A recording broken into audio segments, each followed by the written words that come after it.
Welcome back to the Canfield Fairgrounds. Gary Lee along with Army Armstrong. And speaking of Army, let's go trackside and visit with Army. Every time the Bigfoot team takes a win and comes back over, we do it with the driver. But while we're interviewing him, something happens. Bob Chandler runs over and takes some kind of a black box. Now, Bob, real quick, I'm going to grab you. You run over and take some kind of a box out of the truck while we're interviewing the driver. What are you doing here? That box is measuring the pressures of the shocks through its whole cycle of this race. We have a computer in the truck that's showing the cycles when it's running, and this shows pressures. Well, we're going to make some changes down the road on the truck. Boy, it's tough to compete against the factory-back teams when they have telemetry like that. You're exactly right, and I just figured out why they're running, why those trucks handle so well. They can read all the shocks, and when you're dealing with shocks, look, you got 4 on the front, each one, 4 on the rear. You're dealing with 16 shock absorbers, Gary. Well, there's a look at Fred Schaefer in the Dodge Barefoot entry, pulling alongside Eric Meager in his Stinger Ford. Can they keep the front end down? That's the question. Well, they've added weight to the front. They've changed gears on the Barefoot Dodge. Let's see if anything works against Eric Meager. Meager late stage in that near lane.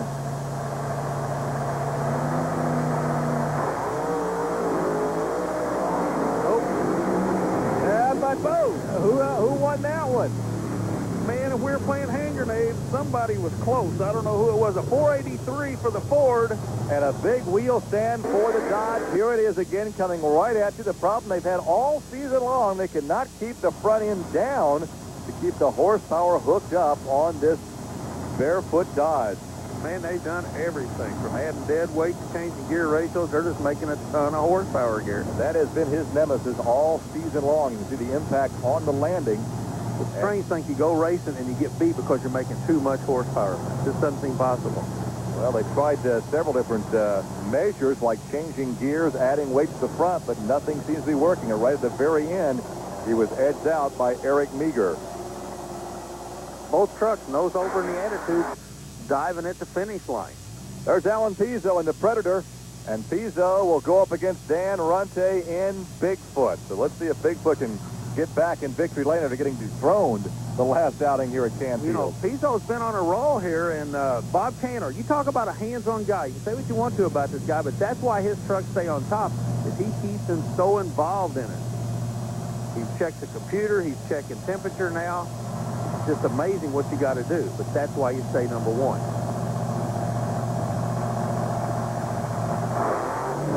Whoa, Gary, a red light on a Bigfoot team. Alan Pizzo will take the victory at DQ. What did we say earlier about Dan Runte never beating himself? Wow. Well, hey, and you can't take anything away from Pizzo. The red light tells it all. He doesn't lie, and it doesn't have any favors. He just moves too quick. He knew that Pizzo was coming in on him. He knew Pizzo was going to cut a tree on him, so he did what he had to do. And a big upset with the red light. Here's Pizzo. Song of the 60s said, dream a dream, it might come true. It's on its final time, and you're there. I love it. I seen that red light come on in his lane, and boy, oh boy, I had a smile from ear to ear, buddy. Well, he doesn't smile a lot, but you can tell he's happy. But the guy that really put himself on the sideline is Dan Runte.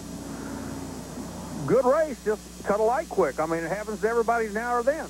Yeah, it does. I mean, I went out there, looking at next round, trying to lay down a good pass, you know, trying to get a lane choice, and just left a little early. That's all I can say. You got to race the race one lap at a time. Yeah, that's just it. And I forgot that time. It was my fault, nobody else's. After winning 8 straight events, he has lost in the last 2 semifinal rounds. Oh my, the champion somewhat depressed right now as it's a tough situation for the entire team. And speaking of the team, Eric Meager had a stinger problem. The battery exploded after the last run. They should have no problems getting a new battery back and be ready for the finals, which we'll have for you when we return to Canfield, Ohio, here on Trucks and Tractor Power.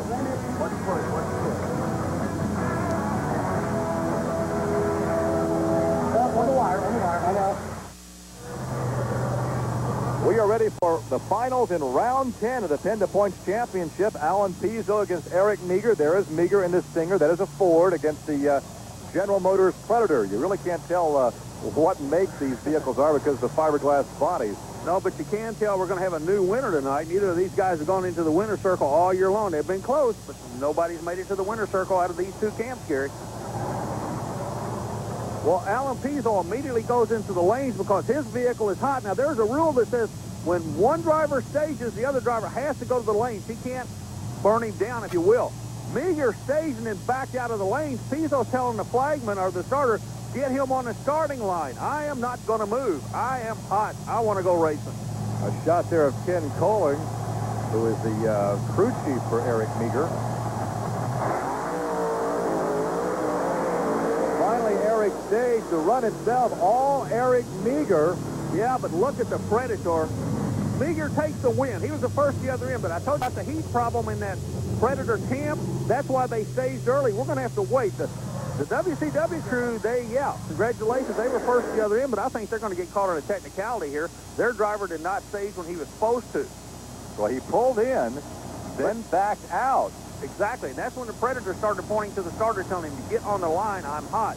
Don't burn me down. And that's why this rule is incorporated, and it's a good rule. Right now, it appears that Eric Meager has won here in Canfield, but we're still not getting the official word. In fact, it's still being discussed right now, and he walks over to sign some autographs. There's Alan Pizzo. They shake hands. We'll come back and sort it out. The Canfield Monster Thunder Drags, like the four-wheel jamborees, are part of the Special Events Performance Series, and they offer a weekend of four-wheel fun. Stop by the manufacturer's Midway. There's also several categories of show and shine competition. To find out when a jamboree or monster drag will be in your area, contact the Special Events Promotion Company and take part in all the action. Eric Meager is very unhappy. Eric Meager has been disqualified.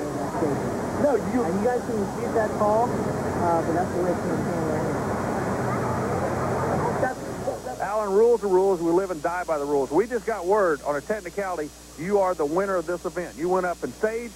He rolled through the staging beam, so congratulations. You're the winner. Well, thank you. I appreciate it. And I was up there to stage, and I motioned to the starter that he rolled through them lights twice. I knew before we left that he had done that, and I was trying to motion to the starter to tell him that, he is already out to begin with. So you knew what the ruling was. You were just not going to move till that light went green. Exactly. Congratulations. Thank you very much. Well, the discussion continues down in the pit area. Talk about the highs and lows. Meager had yet to find victory lane all season. They had the trouble after the semis with the battery exploding. They changed the battery, appeared to have won, and then they get DQ'd for the rules infraction. Gary, he won the battle, but he lost the war. So Alan Pizzo takes the victory here in Canfield, Ohio. So for Army Armstrong, I'm Gary Lee. Thanks for joining us. We'll see you next week on Trucks and Tractor Power. And once again, that man right there, Eric Meager, disqualified. Alan Pizzo takes the victory. So long from Canfield, Ohio.